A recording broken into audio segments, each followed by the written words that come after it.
Pwede naman ikat-kat yan eh. Ito po yung sa, ano, sa Cambal Road, San Mateo. Yung kanina, anong lugar yun? Basta normal na yun. Ano yan, pre, Malabon. Malabon ba daw? Kulay itim na eh. Oh. Malabon sa San Mateo.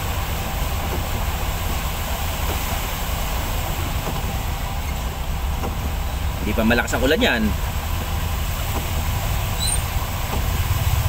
Hindi pa lamang problema nito eh.